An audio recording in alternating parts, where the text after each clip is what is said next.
Ça y est, j'y suis, 19h56. Beaucoup de retard ce soir pour des raisons bêtes et comme d'habitude, les excuses, on s'en fiche. L'important c'est d'être là. Je vais attendre que vous apparaissiez petit à petit, vous vous signaliez. Et pendant que vous vous signalez, vous connectez, je vais regarder les messages que j'ai eus. Il y en a de nombreux ce soir. Alors, Élise, les liens du sang vs les liens du cœur.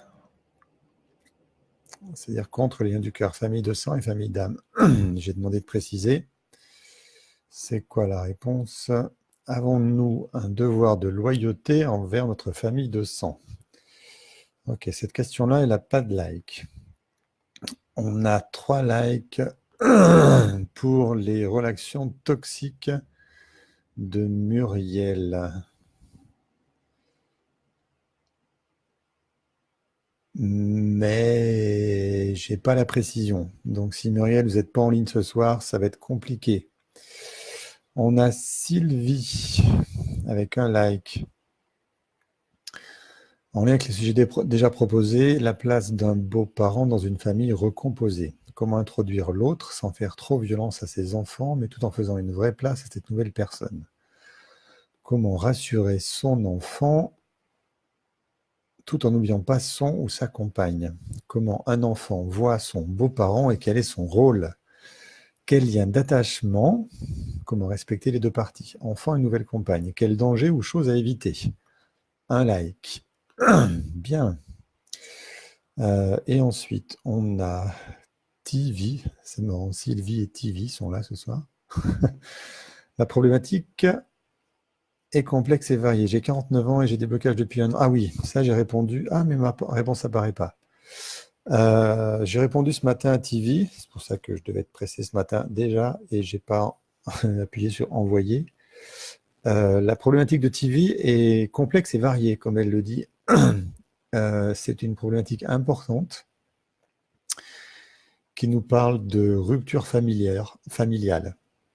Ma demi-sœur est ma génitrice. C'est même pas ma mère, c'est ma génitrice. C'est pour dire un peu où elle en est de ses relations. J'ai arrêté le sport et d'ailleurs je fais des derniers de répétition. Je passe mon week-end enfermé chez moi, j'arrive pas à faire mes cours, je suis seule et j'évite les relations amoureuses par peur de dépendance affective et de l'abandon. Je suis né sans connaître mon père et j'ai été élevé par mes grands-parents jusqu'à mes 8 ans, puis par ma génitrice qui a été qui a été un cauchemar pour moi. Donc c'est la génitrice qui est un cauchemar. Je ne connais rien de ma famille maternelle avant mes grands-parents et encore moins paternelle. Donc comme j'ai répondu, c'est un sujet important, comme TV l'avait précisé.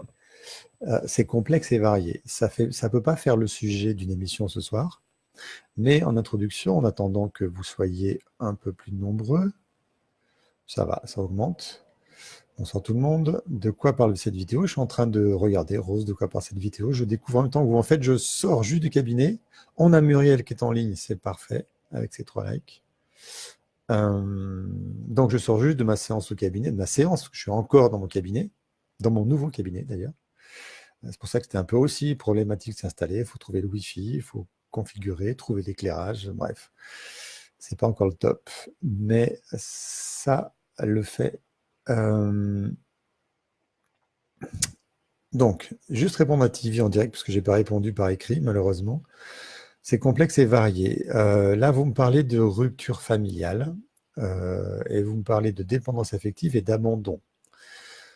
L'abandon vient visiblement du père, mais aussi de la mère, puisqu'elle ne vous a pas élevé jusqu'à vos 8 ans. Donc après, c'est un cauchemar pour vous, j'entends bien ça. Ces problématiques de famille, de parents, etc., on ne peut régler ça, pour moi, on ne peut régler ça facilement, simplement et profondément, que si on change l'histoire.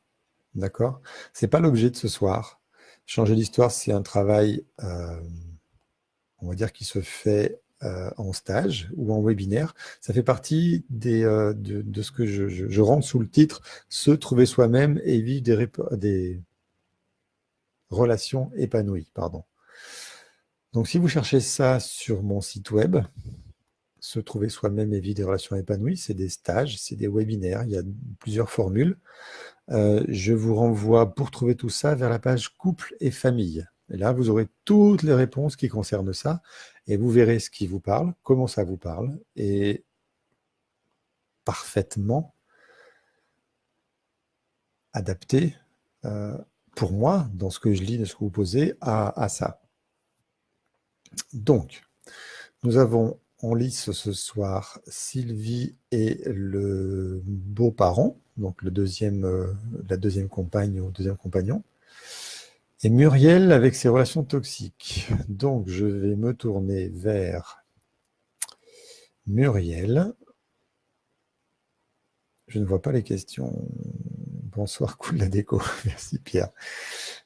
Sylvie, bonsoir. Donc, Muriel, a priori, vous êtes en tête, là, avec 3 likes. Donc, ma règle, c'est ça, hein, je la suis. Mais j'ai besoin que vous définissiez ce que vous entendez par les relations toxiques. Parce que ça, c'est une phrase, c'est pas une problématique. Donc, est-ce que vous êtes capable, oui ou non, de préciser réellement votre demande? Sinon, on passe à l'histoire de Sylvie, qui, elle, a très bien précisé tout ce qu'il fallait et m'a donné toute la matière à vous répondre. Vous avez 30 secondes. Alors, les messages, les réponses de ce soir, je les ai eues sur Facebook, dans le sujet 25 live avec vous-même. Donc, je ne comprends pas à vos sujets, je réponds à celui qui est là. Ça y est. J'ai compris pourquoi les gens n'ont pas trouvé les questions. J'ai créé l'événement et ensuite j'ai partagé l'événement sur ma page. Donc il y a l'événement créé et il y a le partage de l'événement. Les gens ont posé leurs problèmes sur le partage de l'événement et pas sur l'événement lui-même. Donc,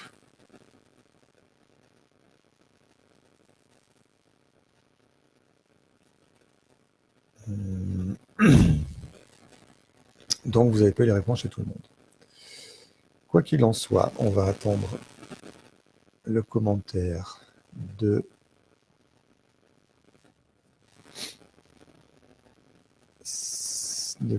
Muriel. Merci, mais je passe mon temps, c'est trop perso pour en parler sur Facebook.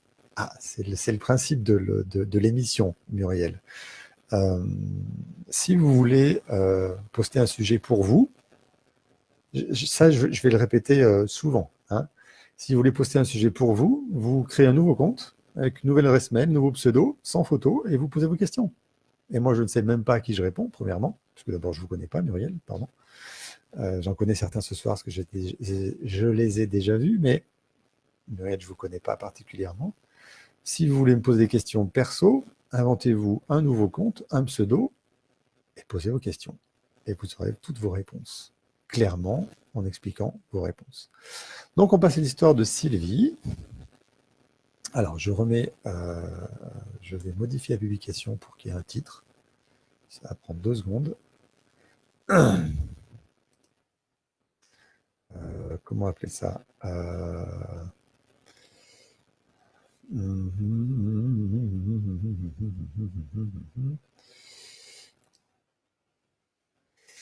La famille recomposée.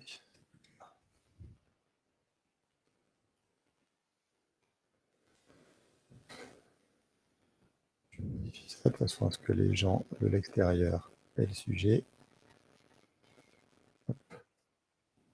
C'est un grand sujet, la famille recomposée.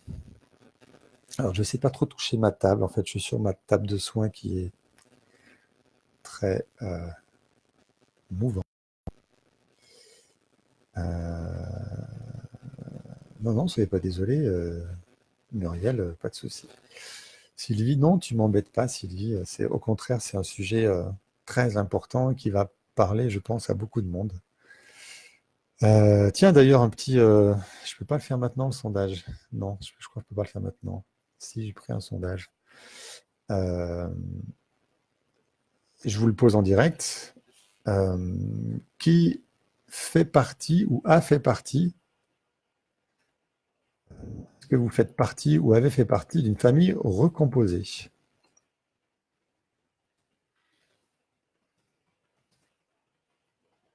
Répondez.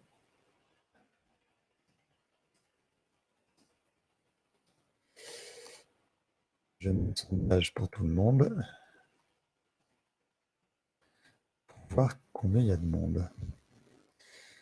Réponse. Option 2, oui ou non? Oui.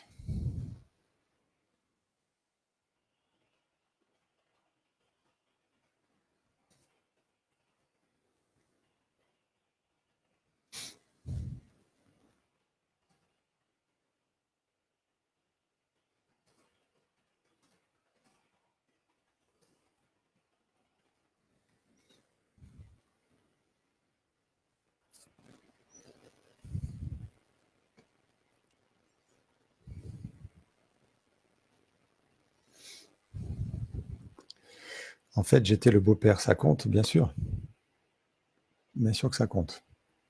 Vous faites partie de la famille recomposée, complètement. Vous la donnez. Florence, oui, 2 fois est toujours très difficile. Bien, c'est parfait. Alors c'est parfait, je veux pas dire... Ah, je peux peut-être modifier le sondage? Non. Non, il n'y a pas non. Non, j'aurais dû mettre non. Pardon. Florence Pécala, vous étiez en couple recomposé ou votre mère ou votre père a fait 2 couples recomposés? Oui, en couple recomposé pour Hélène.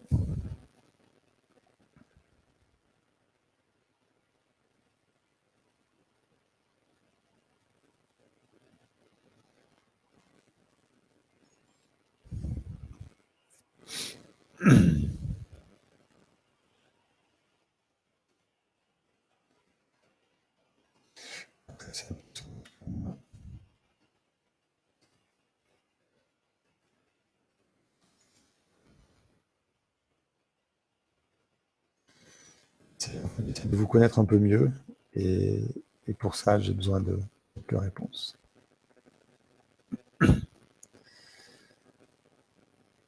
Donc, Hélène, oui, en couple recomposé. Pareil, super galère, non et oui. Pour moi, je dis oui, mais c'est particulier. Ok, les 2 pour Florence. Avec mon ex, oui. Bien. Je vais revenir aux questions précises de Sylvie. Puisque les questions étaient précises, autant s'en servir à vos sujets. C'est là.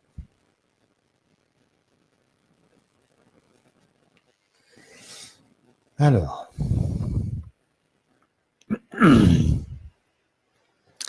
Comment introduire l'autre sans faire trop violence à ses enfants, mais tout en faisant une vraie place à cette nouvelle personne? Introduire. Ensuite, comment rassurer son enfant tout en n'oubliant pas son ou sa compagne? Comment un enfant voit son beau-parent et quel est son rôle? Il y a 2 questions. Quel lien d'attachement? Comment respecter les 2 parties? Quel danger ou chose à éviter? 7 questions. Parfait. 45 minutes, 7 questions. Alors, mes parents ont divorcé. J'avais 21 ans quand même. La nouvelle compagne de mon père est venue habiter dans la maison, donc j'ai fait partie, en tant qu'enfant, d'un couple recomposé, mais pas vraiment enfant. Hein, j'étais plutôt adulte, ça a duré que 2 ans. Et donc j'ai quelques petits mots à dire là-dessus, pas une grande expérience. J'ai été moi avec une femme qui avait déjà 2 enfants, avec laquelle j'ai eu un enfant. Donc on était là en famille recomposée complètement. Et là, aujourd'hui, ma compagne arrive dans une famille qu'on va recomposer autour de ma fille. Donc, je connais tous les cas et j'ai travaillé sur beaucoup de choses. Ensuite, vos réponses.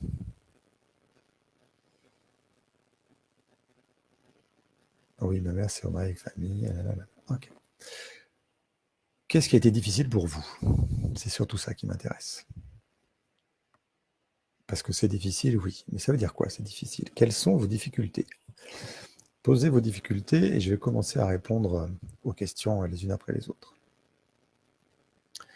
Comment introduire l'autre sans trop faire violence à ses enfants? Alors, pour moi, on doit introduire l'autre. Il y a plusieurs écoles.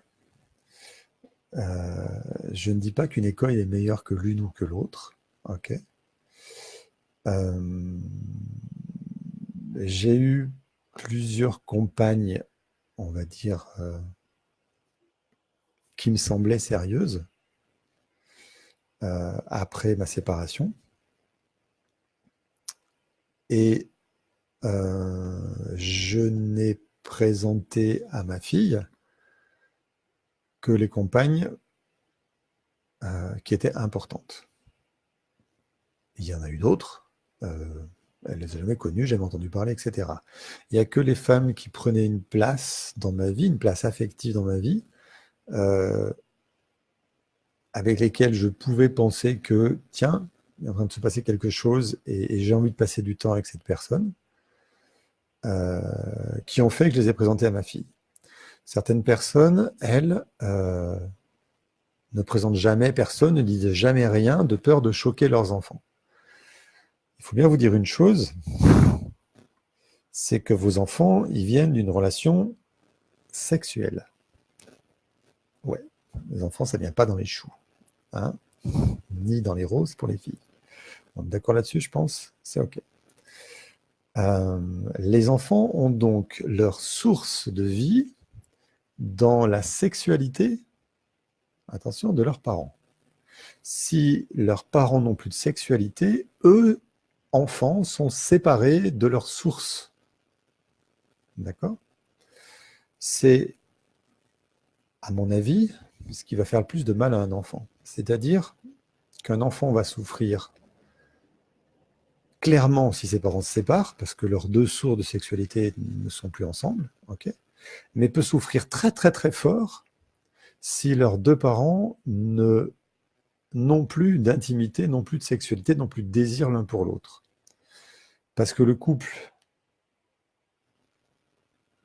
l'image du couple est encore là, mais il n'y a plus l'envie, le désir entre eux. Et ça, c'est le plus important. On nous a appris à ne pas montrer nos sentiments à nos enfants, à être très prude, très sage. C'est une éducation judéo-chrétienne qui fait ça, pour des raisons dont je ne débattrai pas ce soir, à mon avis, hein, c'est pour ça que c'est que mon avis, ça n'engage que moi, donc ça ne me regarde pas, mais pour des mauvaises raisons. Et comme on respecte ce monde judéo-chrétien dans lequel on vit, hein, je vous rappelle, depuis 2019 ans, il y a quelqu'un qui s'est proclamé Jésus. Mon ex-femme avait un fils, mais je le trouvais trop différent de moi. J'avais vraiment du mal, rien en commun. Ok, Fred, je note. C'est ça qui était difficile, du coup. Je vais refermer ça parce que tu vois rien.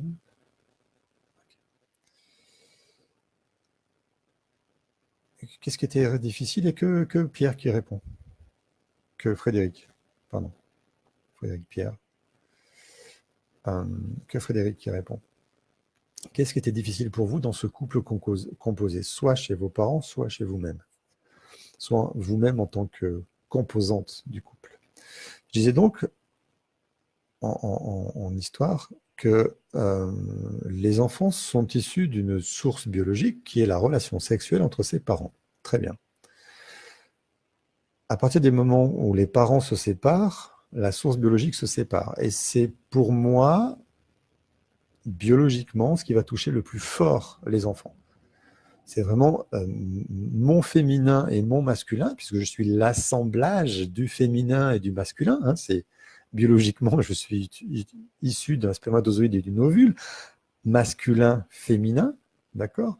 Ma source, mon féminin, mon masculin se séparent. C'est compliqué, très compliqué à gérer. C'est pour ça que la séparation, c'est pas un sujet simple. Et je l'ai assez travaillé moi dans mes histoires et travaillé moi en thérapie derrière pour apprendre des choses suffisamment claires dans mes formations par la suite pour pouvoir en parler aujourd'hui. C'est pour ça que le sujet de Sylvie me plaît, Muriel, j'ai pas envie de dire tant pis, mais tant mieux. J'aborde ce sujet-là avec plaisir. Les parents se séparent. On a d'un côté papa, avec sa sexualité, et d'autre côté maman, avec sa sexualité. Eux deux n'ont plus rien à voir ensemble. Ma source sexuelle, moi, en tant qu'enfant, elle est explosée. D'accord? Mon rêve, mon fantasme, c'est qu'ils se retrouvent. Toujours. Vous pouvez demander à n'importe quel enfant de couple séparé, le rêve profond, c'est que les parents se retrouvent. À moins que entre-temps, il soit passé des choses. Mais au début, dans la séparation, il ne rêve que d'une chose. D'ailleurs, je ne sais pas si vous qui avez été séparés en ayant des enfants, vous avez eu vos enfants qui disaient c'est pas possible que papa il reste habité dans la cabane du jardin pour qu'il soit toujours à côté, ou dans la maison, mais c'est pas grave, dans l'appartement, dans un autre étage de l'immeuble, ou etc., etc. Bonsoir Sylvie. Ils négocient, ils essayent de rassembler, de tenir en permanence. Et c'est mon anniversaire, je vais inviter papa. Non, bah non, on est séparés. Bah oui, mais je vais inviter papa, c'est mon anniversaire. Bon, d'accord. Et l'anniversaire, c'est toujours l'occasion pour l'enfant qui va observer ses parents de dire qu'est-ce qu'il y a, qu'est-ce qui peut se passer, voilà. Qu'est-ce qui fait ça?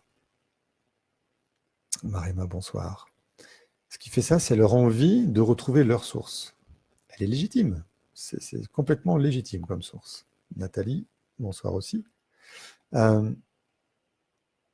Ils ont envie que les parents se retrouvent ensemble. Parce que si les parents se retrouvent ensemble, leurs sources masculin-féminines sont enfin unies.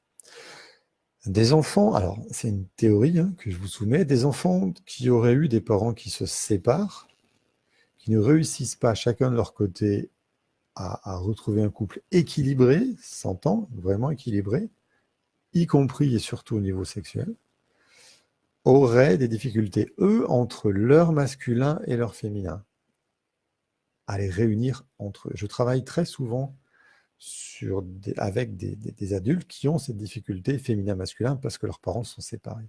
Ils sont soit trop masculins en étant femmes, soit trop masculins en étant hommes, soit trop féminins, femme ou homme. D'accord? C'est pas équilibré chez eux parce que dans leur exemple de sexualité, clic, ça a été séparé. Et un a pris plus de place que l'autre. Florence, dans mon premier couple en recomposé, mon ex ne voulait pas que je m'occupe de son fils. Et lui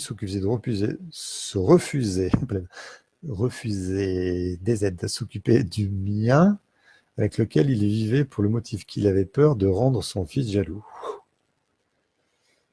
Y a-t-il un risque à répondre à leur demande que leurs parents se retrouvent le temps d'un événement? Non, Sylvie. L'anniversaire, c'est l'anniversaire de l'enfant. Et il est issu de ses deux parents. Si les deux parents sont assez intelligents pour ne pas se battre, avec plaisir. Et c'est ce qu'il faut faire, bien sûr. Mais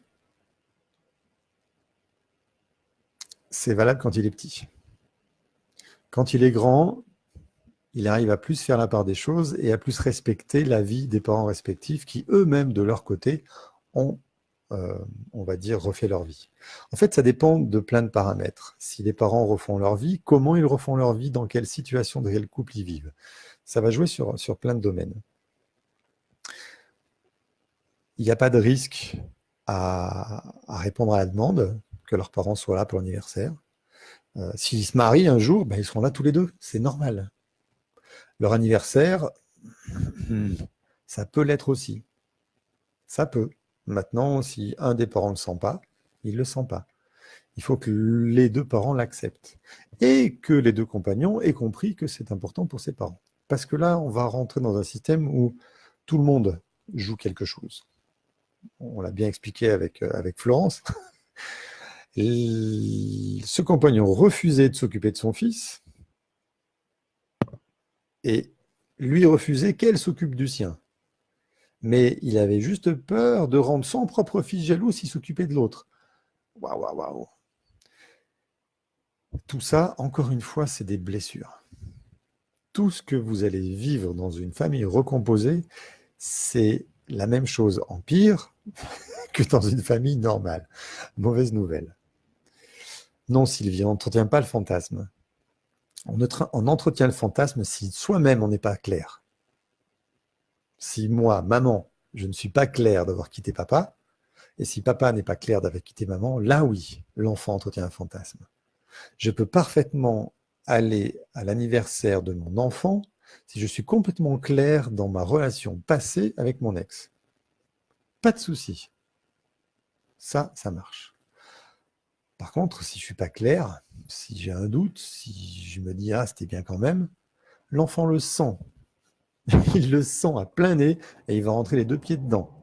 Et là, oui, c'est l'occasion d'alimenter son fantasme. Mais il n'y a fantasme que quand les parents ne sont pas clairs en eux. Toutes les réponses que je vais vous faire, elles sont basées là-dessus. Si vous avez résolu vos conflits, d'abandon, de trahison, de jalousie, de dévalo, de place, vos enfants vivent parfaitement les relations en famille recomposée. Si ce n'est pas réglé, ça explose.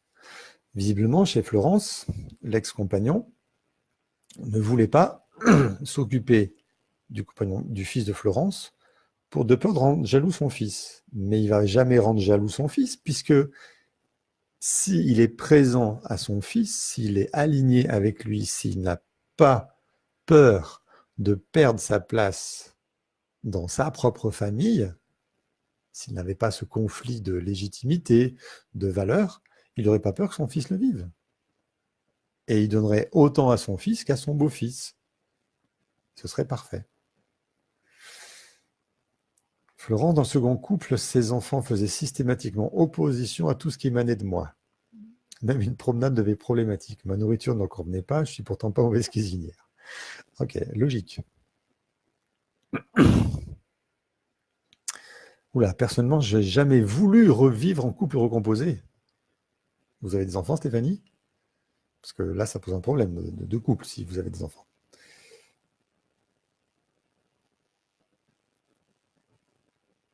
Florence qui confirme, mon premier ex culpabilisé d'avoir divorcé alors que son fils avait 6 mois. Bien, donc il n'a pas réglé son histoire avec son fils. Il était coupable et son fils, jamais vécu ça avec personne. Ok.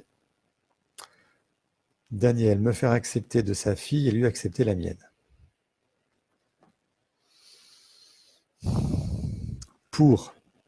Je vais répondre à plein de questions en vrac. Pour vous faire accepter par l'enfant de l'autre, il faut que l'autre vous accepte. Et il faut que l'autre ait réglé les comptes avec son ex.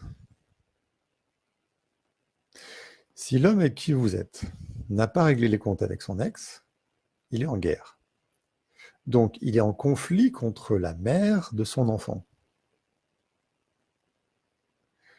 L'enfant qui a un père en conflit avec sa mère est en conflit avec le père. Mais il ne va jamais le dire.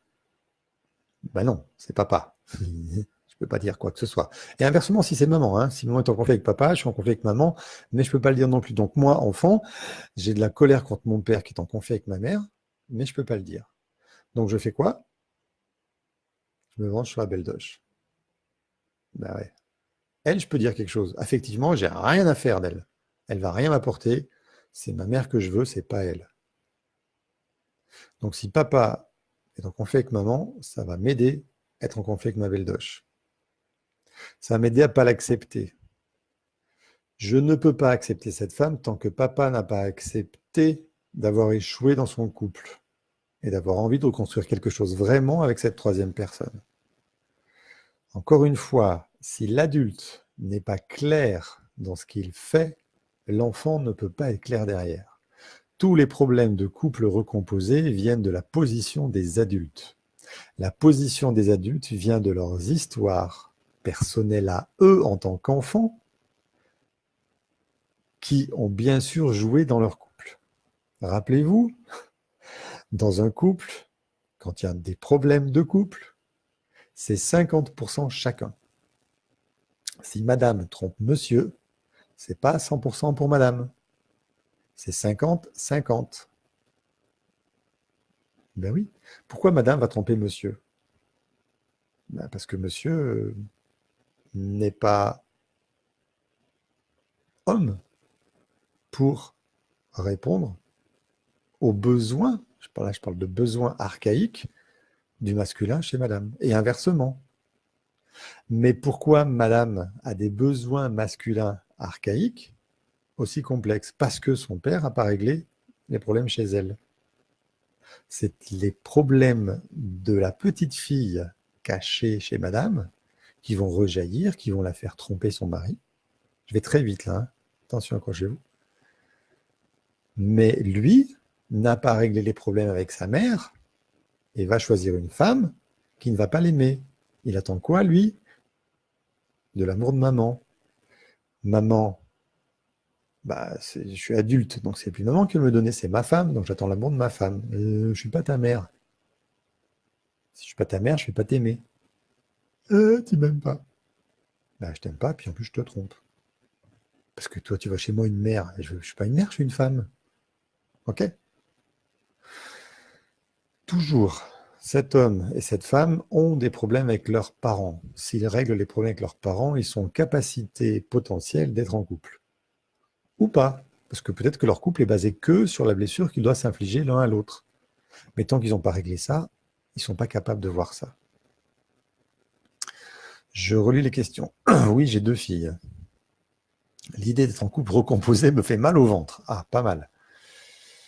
Brigitte, mes 2 expériences de couple recomposé. Le problème est venu de mon ex-mari qui ne supportait pas que je refasse ma vie, alors que lui était en couple et s'est remarié assez vite avec une femme sans enfant.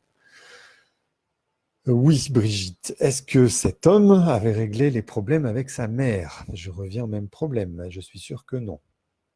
Jean-Philippe, oui, on reproduit ce qu'on a connu. Audrey, j'ai toujours vécu seule avec ma fille, je n'ai jamais pu former de couple. Frédéric, alors elle le quitte. Je ne sais pas de quoi on parle parce que je n'étais pas là au bon moment pour la réponse. Et ça répond à toutes les questions de Sylvie en fait, hein. Je peux faire rentrer mon compagnon dans ma vie de famille uniquement si je suis au clair, moi, avec mon ex-compagnon, ex-mari, père de mes enfants, d'accord, et avec mes parents. Pour être en règle avec mon ex-compagnon, il faut que je sois en règle avec mes parents. Toujours. Puisque ce que je n'ai pas réglé avec mes parents, je cherche à le régler à travers mon compagnon. Toujours. D'accord? Donc Brigitte, cet homme cet ex-mari qui n'a pas supporté que vous refassiez votre vie, il n'avait pas réglé ses problèmes, de préférence avec sa mère. Si vous confirmez, c'est validé. Non, notre couple est derrière complètement au décès de sa mère. Ben oui. Donc il n'a pas réglé ses problèmes. Si votre couple déraille au décès de sa mère, c'est pourquoi? C'est parce qu'il transfère sur vous sa mère. Vous devenez sa mère. Donc votre couple déraille. Puisque vous ne pouvez plus être en couple, vous devenez sa mère. D'accord? Ça devient incestueux. Encore le même problème. Bien, merci. Avec plaisir. Audrey, pourquoi j'ai jamais pu former de couple? Et Stéphanie, qu'est-ce qui fait mal au ventre? Parce que mal au ventre, c'est quand même fort, hein. Mal au ventre à l'idée de former un couple recomposé. J'aimerais bien connaître vos raisons. Si toutefois vous avez identifié vos raisons, mais c'est à travailler si vous ne l'avez pas identifié. Je continue avec les réponses à Sylvie.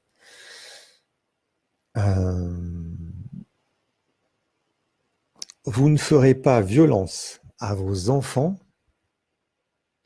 quand votre compagnon va arriver.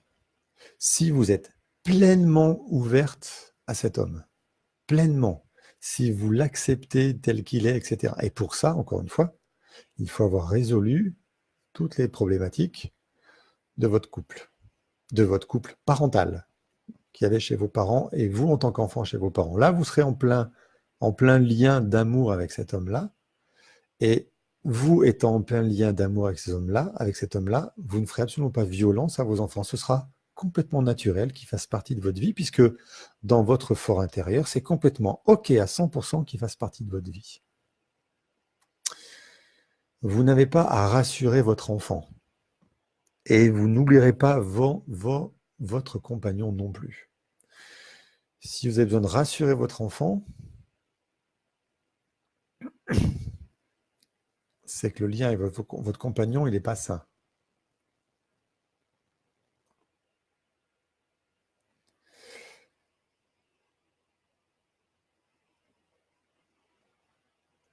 Papa, maman. Je remets, j'aime bien voir mes mains. Papa, maman. Si papa et maman s'entendent relationnellement, physiquement, amoureusement, sexuellement, l'enfant est heureux. Toujours. Il va être parfaitement élevé, dans le sens élévation, pas élevage, d'accord? Il va être parfaitement élevé si papa donne du soutien, de la sécurité inconditionnelle et si maman donne de l'amour inconditionnel. On a déjà vu ça plusieurs fois, d'accord? Ça va foirer à partir du moment où papa et maman ne s'entendent plus. Et papa et maman ne s'entendent plus parce qu'ils n'ont pas réglé leurs problèmes avec leurs parents. La base, c'est encore ça, hein. S'ils ne s'entendent pas, l'enfant n'est pas bien. Donc, dans un couple recomposé, c'est pareil. Si maman rencontre un homme, et si elle n'est pas complètement en accord avec lui, s'il y a des choses qui coincent et qui coincent, moi, je vais ressentir tout ça. Maman n'est pas heureuse avec cet homme-là, je ne veux pas de cet homme-là. Parce qu'elle n'est pas heureuse. Je ne la sens pas heureuse avec lui. Si maman n'est pas heureuse avec lui, je ne serai pas bien. C'est simple. Et si maman n'est pas heureuse avec lui, je vais avoir tendance à le rejeter. C'est une des raisons pour le rejeter. On a vu tout à l'heure, si maman n'a pas réglé ses comptes avec papa aussi, hein, je peux aussi rejeter cet homme-là qui va représenter le désamour que j'ai pour maman, que je ne peux pas lui exprimer. Je continue à faire défiler. Si j'y arrive, ça défile plus. Pourquoi? Parce que... Ensuite, je l'ai transféré sur ma fille aînée, le demander d'être nouveau témoin de son nouveau mariage. Waouh! Nathalie, ça demande un ajustement de départ, mais aussi régulièrement, car certains événements réveillent ces parties non réglées en chacun. Bien sûr.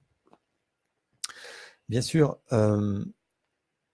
la vie, c'est mouvant, ça bouge, on grandit, on évolue, on a des âges différents chaque année. Vous savez, on vieillit tous, hein. Donc chaque année, à chaque âge, vous recontactez potentiellement des histoires que vos parents ont déjà vécues, au même âge. Et vous êtes juste replongé dedans, blam! En tant que parent, on est replongé dans notre enfance au fur et à mesure que nos enfants grandissent.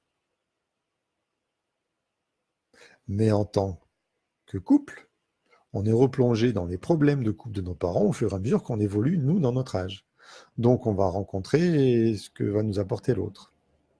Donc, oui, il faut dialoguer plus et encore plus dans un couple recomposé que dans un couple normal.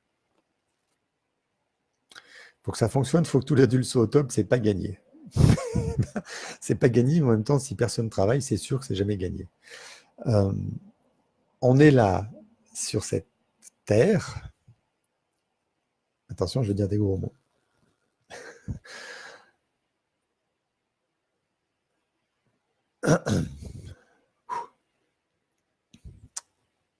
Ma théorie,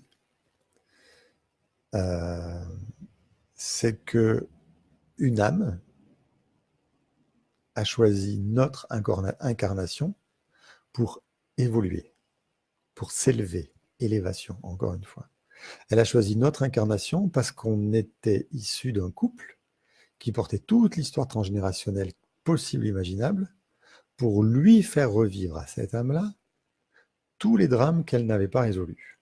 Donc nous sommes sur cette terre pour résoudre face à nos parents et à nos ancêtres tout ce que eux n'ont pas résolu, simplement pour que l'âme qu'on porte puisse s'élever et qu'à la fin de notre vie, elle ait franchi une étape supplémentaire vers l'élévation.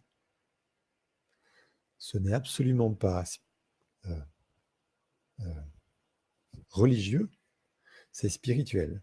Et à partir du moment où vous regardez ça de cette façon-là, toutes les blessures que vous portez sont juste là pour vous faire évoluer. Parce que qu'est-ce qui va se passer au fur et à mesure de votre vie? On commence. Je suis enfant, je vis des problèmes avec mes parents. Je grandis, je vis des problèmes dans mon couple. Plus je règle ces problèmes-là, plus ma vie est facile, plus elle est sereine, plus je suis détendu, et plus je suis heureux. Donc, moi, dans mon incarnation humaine, j'en profite de ce travail. Ok, je travaille pour moi. Mais en plus, je travaille pour l'âme que je porte. Et de toute façon, si je ne travaille pas, elle va se charger de me foutre là où il faut que je travaille. Donc à un moment, quand on a compris dans quel sens va le courant, on arrête de nager à contre-courant et on se laisse porter et on va dans le sens où la vie nous porte. Pour aller dans le sens où la vie nous porte, ça va nous obliger de temps en temps à nous confronter à toutes les blessures qu'on porte de nos parents. C'est normal, on va les revivre dans le couple. On va les revivre avec nos enfants. Les blessures non résolues de nos ancêtres, c'est une chose, Stéphanie. On porte et nous devons résoudre les blessures non résolues de nos ancêtres, c'est transgénérationnel. On porte et nous devons résoudre les blessures que nos parents nous ont données.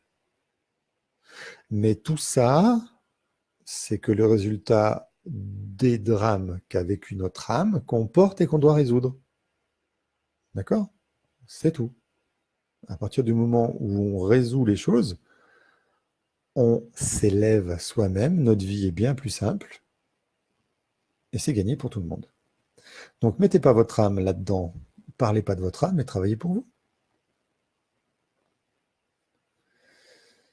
Et bien sûr que ça fait avancer nos enfants, Brigitte. Ça nous fait travailler, avancer spirituellement. Et nos enfants aussi, oui.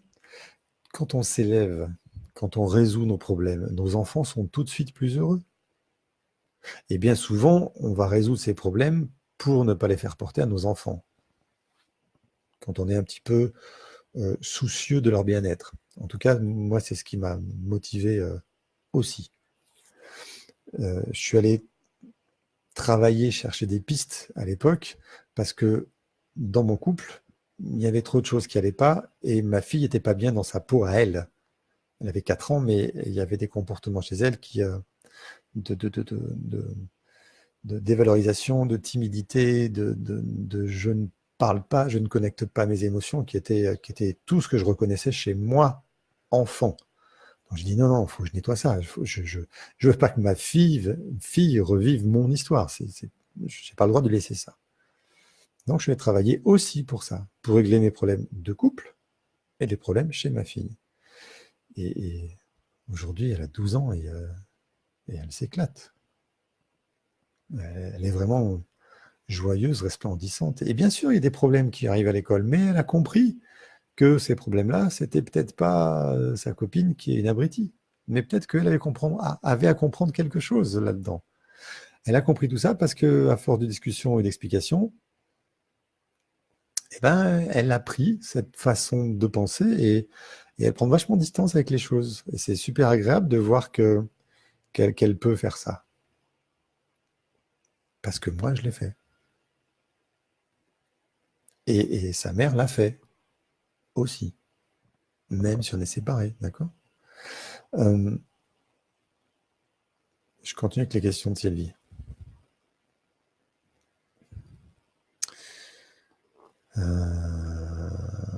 Quel est le rôle du beau-parent? J'ai été beau-père. Ok. J'ai été beau-père, je suis arrivé dans la vie de ces enfants, ils avaient 4 et 5 ans. J'ai été beau-père alors que j'avais pas d'enfants. Et j'avais absolument pas envie d'enfants. Pourtant, j'avais 35 ans à l'époque. Hein. À 35 ans, j'avais toujours pas envie d'enfants. Et là, bing, j'en ai 2. Et voilà, pour avoir la mère, j'ai dû prendre les 2 enfants avec. C'est comme ça que c'était. J'en ai bavé. Bavé, mais alors bavé parce que ils n'étaient pas du tout élevés comme moi j'avais été élevé. Je ne comprenais pas leur mode d'éducation.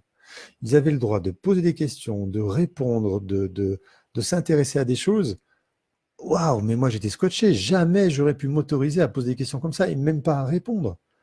Et pourtant, chez eux, dans leur famille, élevée par leurs parents, c'était normal.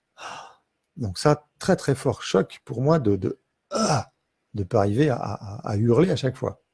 Parce que je savais bien que si je hurlais, ma compagne allait pas être contente. Donc, qu'est-ce que j'ai fait? Je suis allé voir une thérapeute. Et j'ai travaillé avec.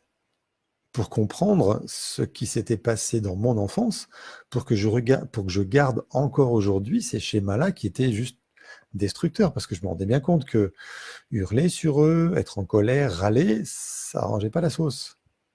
C'est pas comme ça qu'ils avaient besoin d'être élevés. Et moi, je leur appliquais juste ce que j'avais appris, moi, avec mes outils en quelque sorte. Oups, il faut que je branche mon téléphone, c'est lui qui fait la batterie. Je reviens. Sinon, j'aurai bientôt plus d'internet.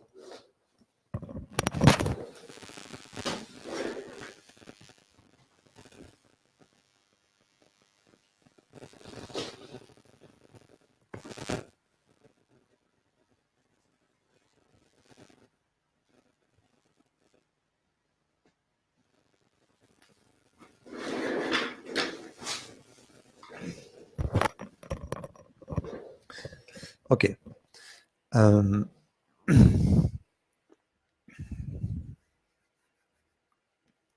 Ma réponse à moi, à ces enfants que je ne savais pas élever parce que je n'avais pas été élevé comme ça, c'était il faut que j'aille résoudre ce que moi j'ai vécu pour leur donner une autre chance que ce que j'ai eu. Et ça a fonctionné. Ça a fonctionné et quand on s'est séparés avec leur mère, il s'est passé 12 ans, un peu moins, la première fois 7 ans. Il s'était passé 7 ans et leur mère même a été surprise de les entendre dire mais Christophe, c'est le meilleur beau-père qu'on ait eu. Parce qu'après, ils en ont eu d'autres. Pendant 2 années, leur mère a rencontré d'autres personnes et est restée sur le fait que Christophe, c'est le meilleur beau-père qu'on ait eu. Parce que j'avais su m'adapter à eux, travailler sur moi, changer mon histoire pour être enfin juste avec des enfants. Chose que j'aurais jamais fait si je ne les avais pas rencontrés eux. Si j'avais eu mes propres enfants, j'aurais élevé mes enfants comme j'ai été élevé. Catastrophe. Et pour autant, quand ma fille est née, c'est remonté, c'est ressorti toute cette histoire-là, parce que c'était ma fille. Donc j'ai retraversé toutes mes histoires. Et ça m'a permis encore une fois de remettre ça sur le tapis et de corriger ça une seconde fois, mais là pour moi. Pas pour eux, mais pour moi-même. J'ai travaillé sur moi. Et aujourd'hui, ma fille, voilà, elle va très bien. Quel est le rôle du beau-parent?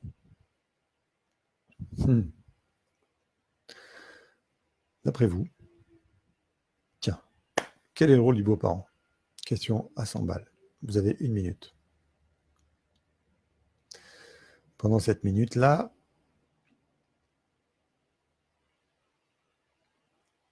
quel lien d'attachement?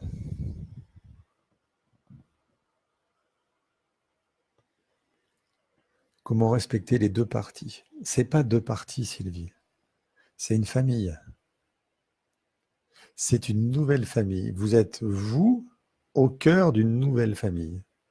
Il n'y a pas à respecter 2 parties. Si vous respectez 2 parties, vous ne les assemblez pas déjà. Vous les voyez comme 2 parties. Vous avez à les unir. votre travail. Vous êtes le lien entre vos enfants et votre compagnon. C'est votre boulot. Et pour ça, il faut aimer votre compagnon, aimer vos enfants, et c'est tout. Et pas avoir de conflit avec votre ex. Mais c'est pas deux parties, c'est un nouvel ensemble. Il y a l'ex, vous, votre enfant. Votre enfant sera toujours le fils de votre ex, ça ne changera jamais. Mais quand votre compagnon arrive, il y a une nouvelle patate qui se dessine autour de la famille où il est englobé, cet enfant, dans cette famille. Si vous l'avez en garde alternée ou en garde principale, bien sûr. Si vous ne l'avez jamais, sûr qu'il n'existe pas. Mais c'est tout. C'est une deuxième famille. Vous offrez à cet enfant un couple. Ah, tiens, on parlait de ça du coup tout à l'heure. Alors, les réponses. Pour moi, il est là aussi pour éduquer et participer à l'élévation des enfants, même si pas les nôtres, bien sûr. Celui que le couple et la famille va définir. Oui, mais c'est quoi le couple? C'est quoi, Nathalie, celui que le couple et la famille va définir? C'est ma question. Bien sûr que c'est ce qui va définir, mais quel est le rôle? Qu'est-ce que vous définiriez comme couple, comme place? L'autre, l'adulte, dans un couple, le rôle du beau-parent est donc de rendre son partenaire heureux pour les enfants et pour leur couple. Non, c'est pas à lui de rendre son partenaire heureux. C'est à lui d'être heureux en couple. Si moi je suis heureuse dans mon couple, mon enfant trouve un couple heureux. C'est pas à moi de rendre l'autre heureux, c'est pas ma fonction de rendre l'autre heureux. On n'est pas dans un couple pour se rendre heureux mutuellement, d'accord? On est heureux et heureux d'être ensemble. Je suis heureux d'être à côté de lui. Voilà.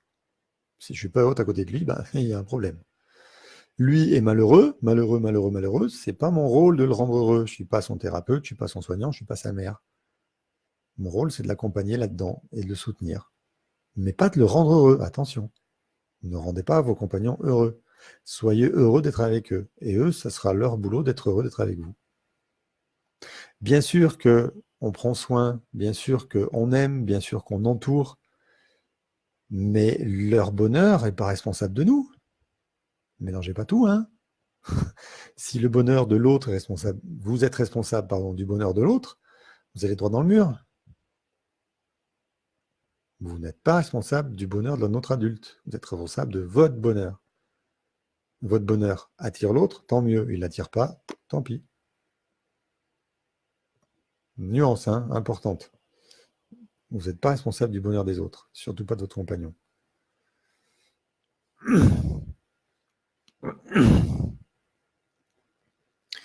Oui, bien sûr, Nathalie, ça ne change pas. La femme donne toujours l'amour à ses enfants et va donner l'amour inconditionnel à des enfants qui ne sont pas à elle. Ah, eh ouais, ça marche. Et moi, dans mon cas, c'était apporter la sécurité, le soutien et guider pour ces enfants qui n'étaient pas à moi. Alors, à l'époque, j'ai pas réussi sur tout. D'accord. Aujourd'hui, ça fait des années qu'on est séparés.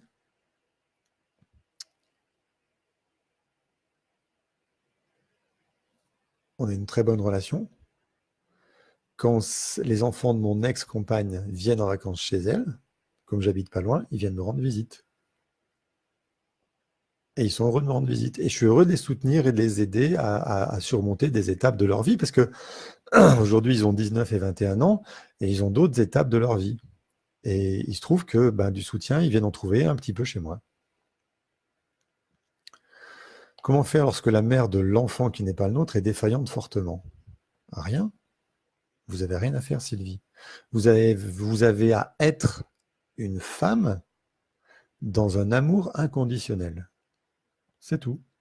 C'est tout ce que vous pouvez faire. Vous ne pouvez pas remplacer la mère. Ça ne se remplace pas, une mère. Elle est défaillante, elle est défaillante. Vous êtes la compagne du père de cet enfant.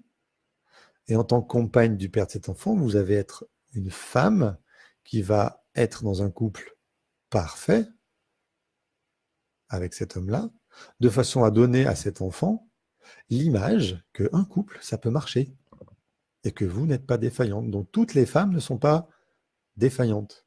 Donc, l'enfant va apprendre quoi de ce couple-là? Que maman, elle déconne et que Sylvie, elle déconne pas. Donc, ah non, il n'y a pas 100% des femmes défaillantes sur Terre. Et ça, c'est très important pour l'enfant. C'est très important qu'il soit garçon ou fille, parce que ça va générer chez lui un historique complètement différent. Ça va générer chez lui un exemple différent. Vous avez, vous, en tant que femme équilibrée, à donner un exemple des femmes équilibrées à cet enfant, fille ou garçon. Garçon, c'est très important parce que du coup, il aura moins de problèmes avec les femmes. Et fille, c'est très important aussi parce qu'elle aura une image de la femme à laquelle elle peut potentiellement s'identifier pour devenir autre chose que ce que sa mère lui proposait. Le beau-parent apporte de la richesse pour moi. Il va apporter une autre façon d'être à l'enfant et il va apporter quelque chose de riche, il va enrichir l'enfant. Par sa présence et par sa qualité, bien sûr. Si c'est un monstre, non, il ne va pas enrichir l'enfant. Là, je pense que vous serez tous d'accord, vous qui avez vécu l'enfer.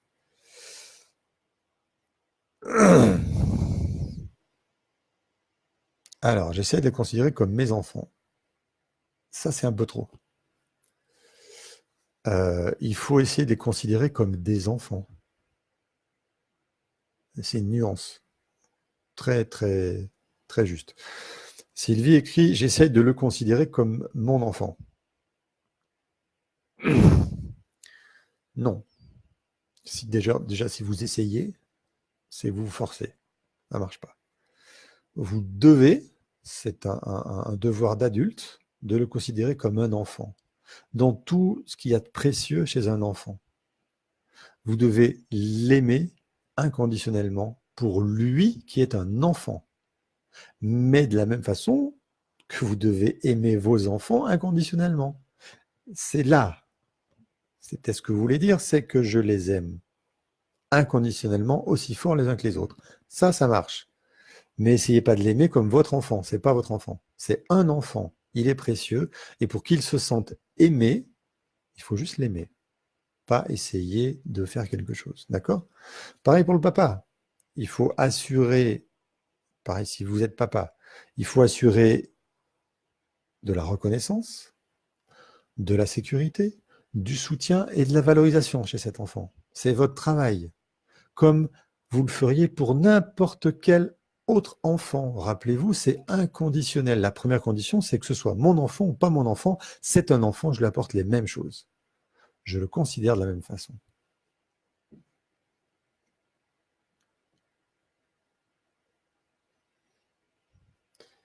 Il y a une différence, Sylvie. Ce n'est pas votre enfant, ce n'est pas la chair de votre chair. Il y aura toujours une différence. Mais si vous l'aimez inconditionnellement, comme vous aimez vos enfants, pour lui, et c'est ça qui est important, pour lui, il va se sentir aimé. Et c'est ça qui est principal. Qu'il soit pas votre enfant, il le sait qu'il n'est pas votre enfant. Essayez pas de faire pareil, vous vous mentez, vous lui mentez. C'est faux. C'est pas votre enfant, mais vous l'aimez terriblement. Ma belle-fille, mon beau-fils, qui, je veux vous dire, ont 19 et 21 ans, je les aime. Et j'apprécie quand ils sont là. Je suis content de les voir, d'avoir de leurs nouvelles. C'est génial. Mais ce ne sont pas mes enfants. Voilà, c'est tout. Avec ma fille, ils se considèrent frères et sœurs et non pas demi-frères, demi-sœurs. Ils n'ont jamais dit demi-frères, demi-sœurs. Ça aussi, c'était une composante que j'ai trouvée intéressante, c'est que mes beaux-enfants n'ont jamais nommé leur sœur leur demi-sœur. C'est leur sœur. Point. Ils l'ont intégrée comme leur sœur. Pourquoi? Parce que j'étais en relation vraie avec leur mère. Voilà. J'étais en relation vraie avec elle. On a fait un enfant. C'est leur sœur. C'est pas leur demi-sœur. Leur père, de l'autre côté, disait votre demi-sœur. Mais non, c'est notre sœur. Mais parce que leur père, de l'autre côté, n'avait pas réglé les comptes avec son ex. Donc, ils étaient un petit peu en porte-à-faux. Mais voilà. Après, la façon dont les enfants vont se comporter, ça va jouer énormément. Ça fait 1 heure qu'on y est. On va stopper là. Moi, vous ayez une question vraiment brûlante sur le feu.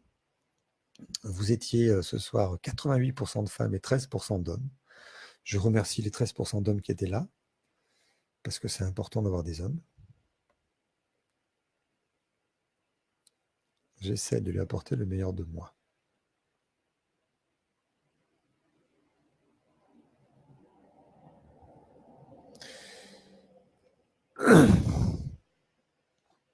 Essayez d'être le meilleur de vous. Et lui, il prendra ce qu'il veut. Si vous essayez de lui apporter, vous faites encore quelque chose pour lui. Vous ne pouvez pas le sauver, même si sa mère est défaillante. C'est pas possible. Il a son histoire à vivre.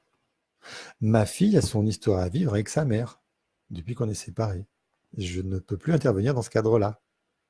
Avant, je pouvais dire quelque chose parce que j'étais là. Maintenant, quand vraiment je trouve des choses qui exagèrent, je peux en parler à mon ex. Mais c'est encore différent.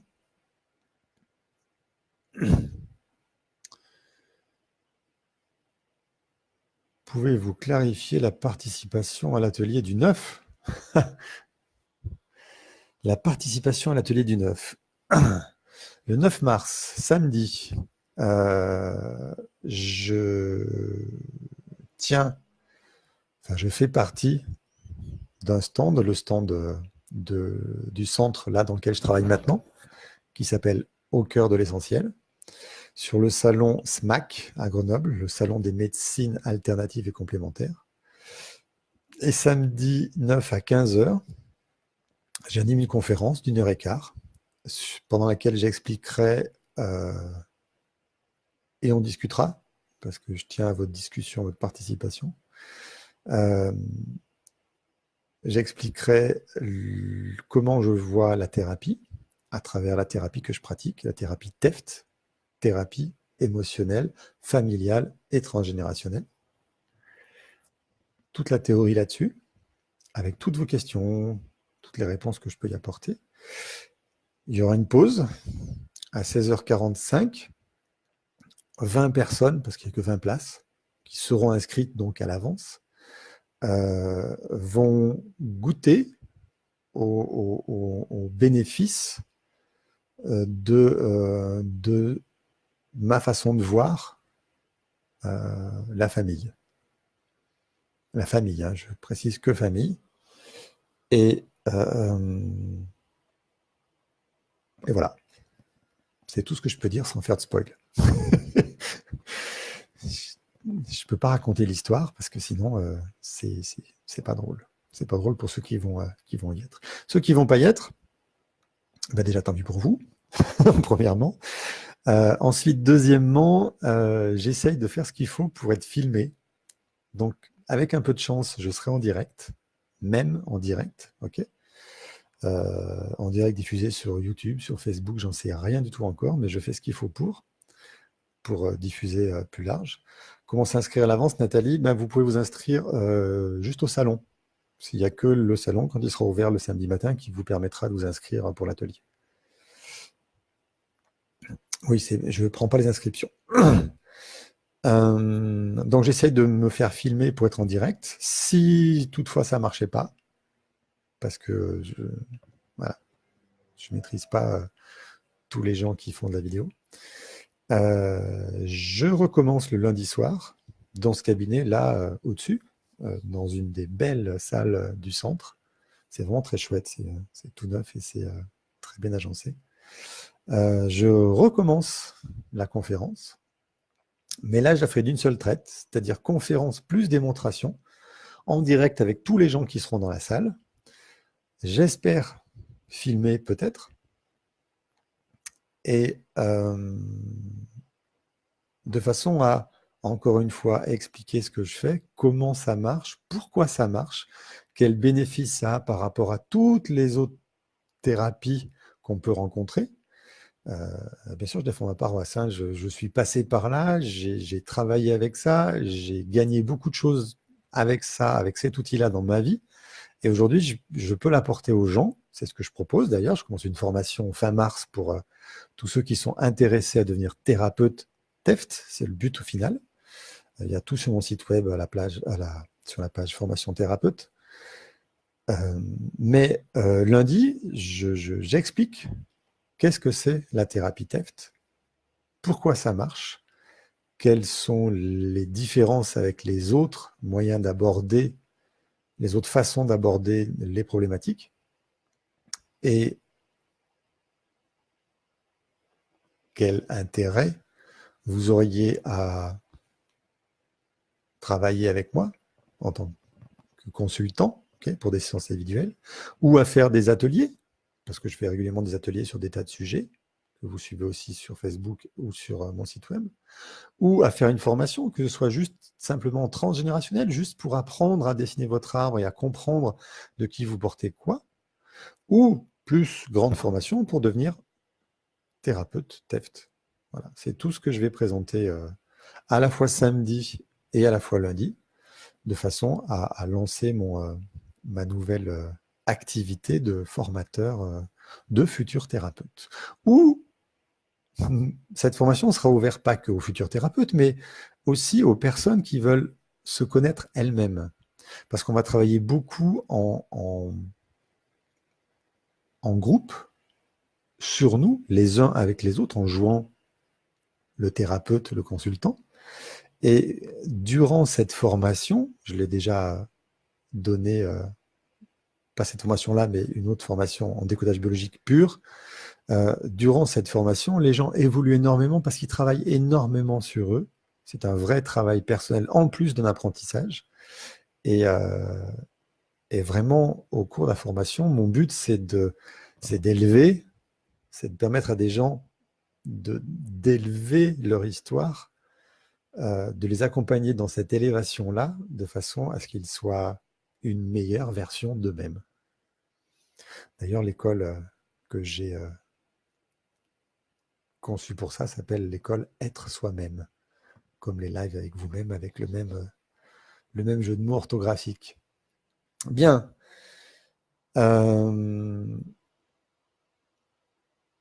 Pour le salon, pas d'inscription. Le salon coûte 5 € d'entrée par jour. 5 €, il y aura je ne sais plus combien d'exposants, je crois 50, sur des sujets divers et variés, c'est vraiment énorme. Donc médecine alternative et complémentaire, médecine douce, plein de choses.